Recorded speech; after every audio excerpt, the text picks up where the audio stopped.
as a nation, it wasn't our World Cup because we didn't progress to the next stage.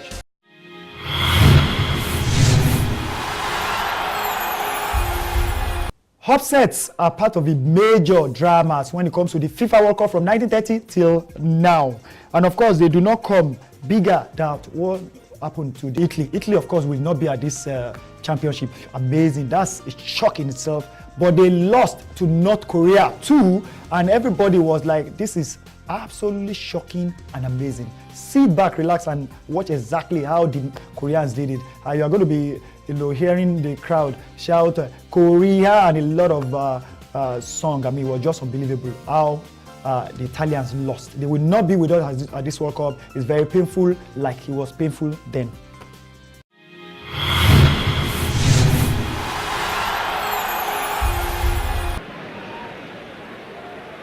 They lost to Russia, then they played Korea, cautiously.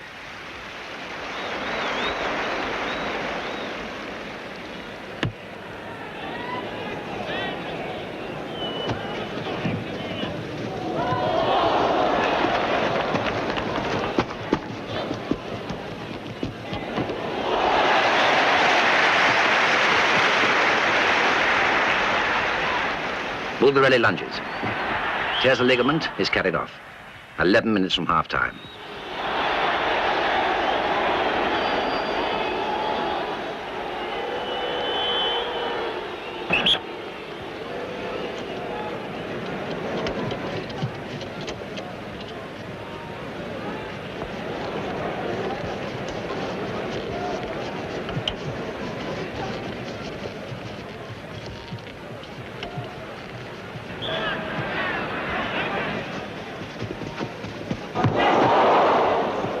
Seven more minutes, and Korea score through Pak Do-ik to the joy of Pak Sung-yin and the Middlesbrough crowd.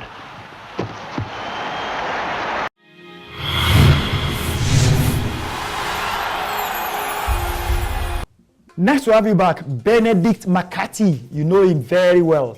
He scored a brace in one of his World Cup adventures for South Africa. We are talking about South Africa. They are not at this championship, of course, but of course, the World Cup program is all about all the players, not just now, from time immemorial till now. Let's once again sit back, relax, and enjoy Benedict McCarthy. Very fast, and he puts the leg, no matter how dangerous it is, it goes in there, and it's a benefit for him that he scored this.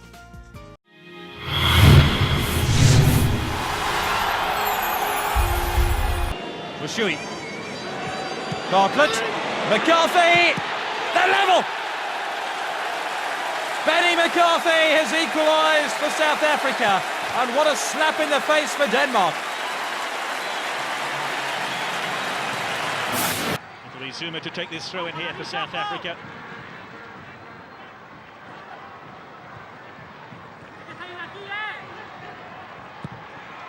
That one aimed in towards Novmete, and this is McCarthy! And the Africans are level.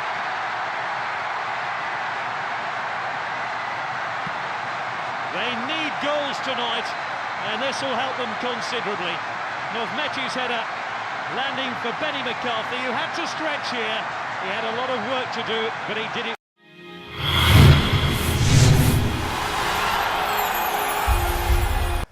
Okay, last week, our major talking point was the fact that 8 of the winners of the FIFA World Cup, none of them is from Asia or Africa. We've always tried from Africa. 1934, Egypt was there till now. Africa has always been there, but things really are changing, like this documentary will show you. Enjoy this. Really, you are going to really enjoy it. This is for Africa at the World Cup, year after year after year. I mean, we've not been able to win it, but a lot of people believe the gap is getting tighter. When we come back, Unduka will let us know whether the gap is really that close or we are still very far away from where we need to be. Enjoy.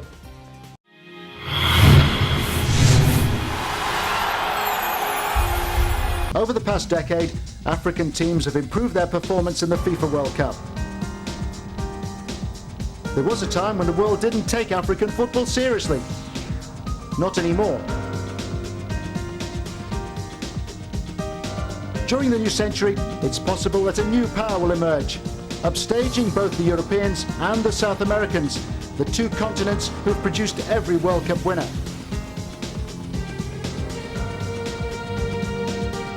African players now operate in some of the best leagues in the world, and those who are among the best at club level will surely one day be crowned as the best at international level at a FIFA World Cup.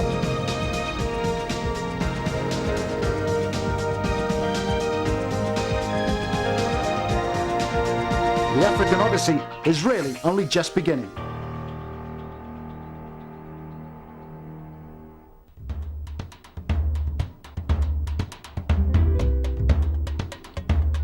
They've entertained with exuberance and style.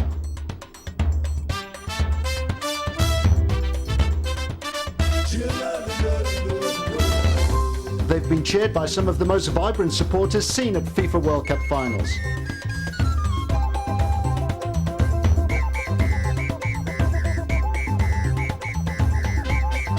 They've produced some of the most engaging characters. They've humbled some of the biggest nations and taken their place as favourites in the hearts of football fans around the globe. Morocco were an unknown quantity, but what a gem they proved to be at France '98. Against Norway, they took the lead through Mustafa Haji. Another example of splendid finishing came from Hada.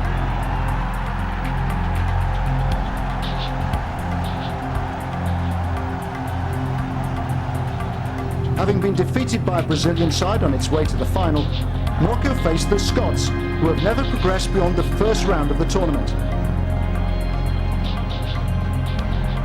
Yet an impressive 3-0 victory, including majestic goals from Bassir and then Hada, was still not enough for the Moroccans.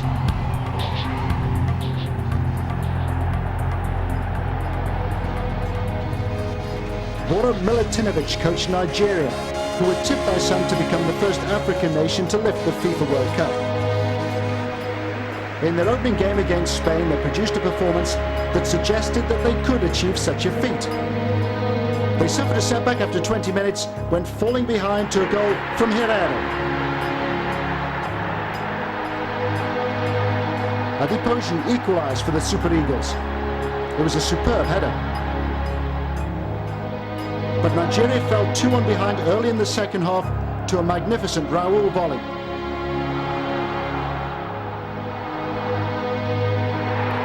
The young Spanish striker showing at this FIFA World Cup that he was an outstanding talent.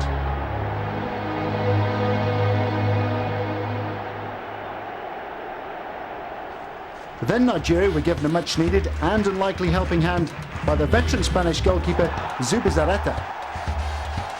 It was a dreadful slip. 2-2 and then 3-2. The winning goal was all about precision and power.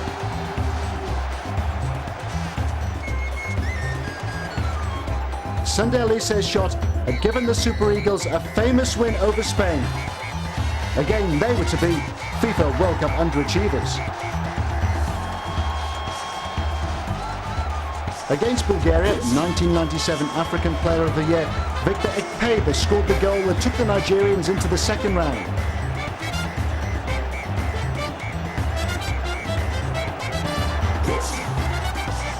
At Saint-Denis, the Nigerians faced Denmark. A place in the quarterfinals was there for the taking. Could Nigeria improve on their efforts of 1994 in the USA?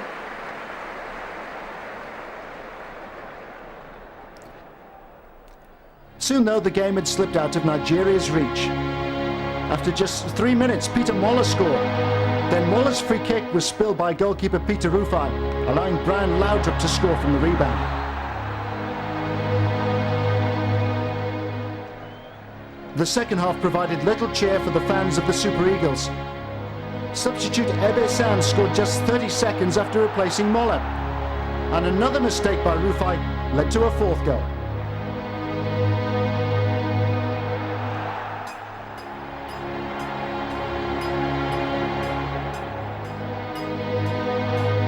Nigeria did manage to score. Second half substitute Tijani Babangida scoring what was nothing more than a consolation. After all the expectancy, Nigeria had inexplicably collapsed, and that to a team whose only other success in the FIFA World Cup was back in 1986 when they reached the second round. France 98 had said farewell to the last representatives of Africa.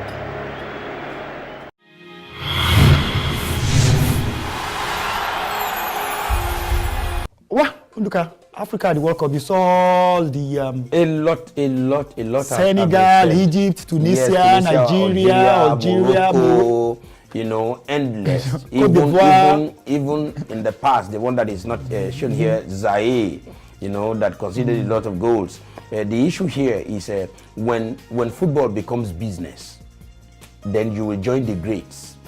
But when football becomes a thing of just talent and showcasing, you know, understand me, when you go to competition, then when it becomes for participation, then automatically kayode, it becomes a very, very big problem. Then you will see great potentials, but the potentials will not be fulfilled. You understand? You are looking at Senegal beating France in the first game. You are looking at you know, Cameroon going so long. Roger Milla, we saw it there. Exactly. If you are going to say this is the country in Africa, yes, that will win the World Cup for the first time, it will be. I would want to pick Nigeria. You understand? Though we've seen Ghana, we've seen the effort, we've seen the potential for success. Senegal, Cameroon.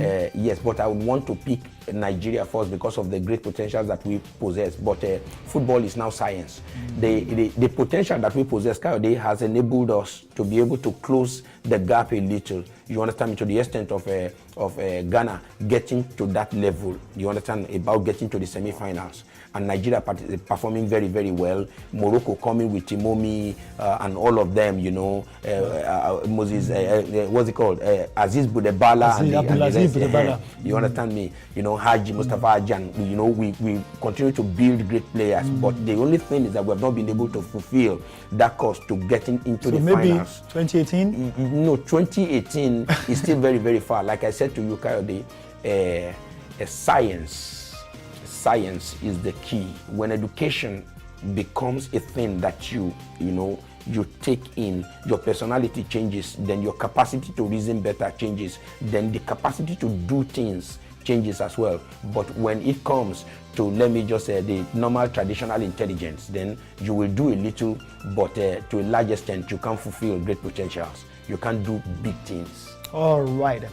We are returning now to Nigeria. You know what, you will have noticed that what we try to do is to talk about Nigeria a lot, to talk about Nigeria's exploits, not just at the FIFA World Cup alone, but a lot of things that happen in the camp. The players, the coaches, the journalists, they will open up to us, you know, about everything that really happened. And we are looking at the 2002 FIFA World Cup. Chief Adegboye here is talking about the stories making the rounds that Okegbenro, Shoromu, Taribo West really complain about the fact that game, that last final Super Eagles game at the World Cup in 2002, that he dropped Ike and of course Taribo West, and they are like, this is really bad. Why would you, as the coach of the team, drop somebody like Ike, who for years struggled to get into the team and be the number one keeper, and Taribo West, very experienced player? Was that not really bad? And Okegbenro reply, we're going to hear it, but from you, what do you think? Sometimes it does happen when you have like about 7 matches to play, and occasionally 2, even if it is you just about 3 or 4, 5 matches to play, and something happens and you lose maybe your first 2. So the next one, maybe you might want to change the team, or something happens. He said he wants the youth to play. Exactly, because there are oncoming stars that were within the team that should be given the opportunity to test the World Cup, so that the coming 4 years will be a thing that they will be talking about experience, not the taste this time around. So this must be what influenced his decision. But the players to do that. Felt so bad about it. Yes, in all. And normally, and a player like Ike, so gentle, never wonderful complains. guy. In this case, guy. Yeah, this will be the first time that I'm going to see that Ike actually, they said Ike actually got upset. You understand me? Taribo, I know that very, very, Taribo is very, very forceful. Well, Ike actually said Taribo was about to make some trouble. He was very angry. Yes, he is forceful. He is very, very outspoken, like Emeke Zugo and some other few players within the team. You understand me? But the issue here is the coach does not need to consult anyone to be able to make his decisions and to say this is what I want. And Onigbide has always been known in the past on several occasions that he has said that I don't think I need to consult anyone or to bring my team list to everybody to see before, because till the very last minute he's always thinking, what can I change more? What could be the end to this when I release the list? How do I feel giving out this list, and what do I think can be changed even at the very, very last minute? All right. What we try to do also on this program is we're going to be speaking with so many people, of course, Nigeria, Africa, from all around the world. But whatever they say, we're going to bring you the other side, which is why we're promising now that next week you're going to be listening to Okegbenro Shoromu and Taribo Best. But for now, this is Chief Adegboye Onigbide on his own side of the story.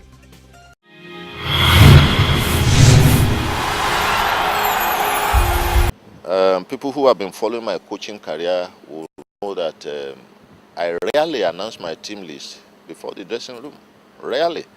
It's only when I feel it is necessary I can, hint you are playing, you are there. And I don't have to take permission from any player to field him or not to field him. But what happened in the dressing room that day, or in the whole scenario, we were there to play 7 matches.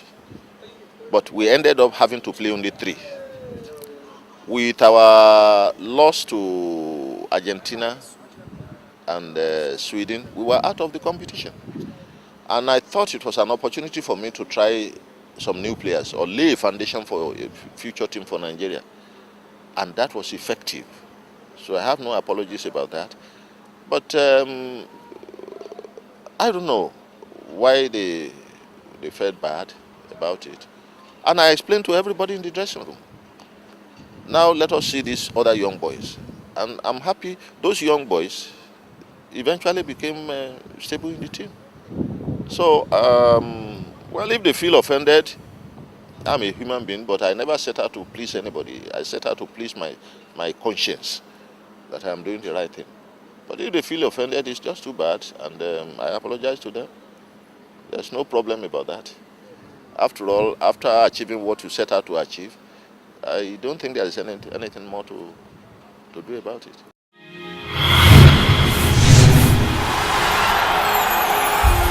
Okay, we are talking about a peaceful environment now, as opposed to what we talked about, the players' grievances and all.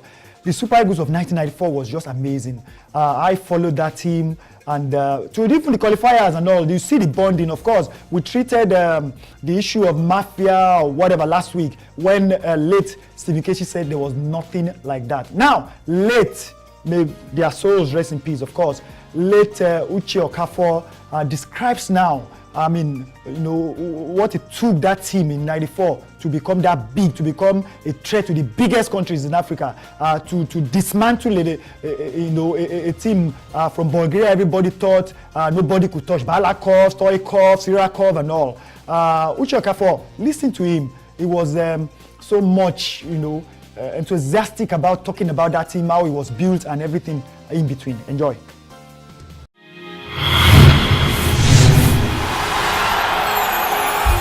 A goal from Nigerian striker Yekini put them on the way to a superb 3-0 win over Bulgaria. A great start to their first World Cup finals. But there's this camaraderie that existed. I mean, when you love each other the way we did in '94, I mean, there's no way you will not do well. That's a team.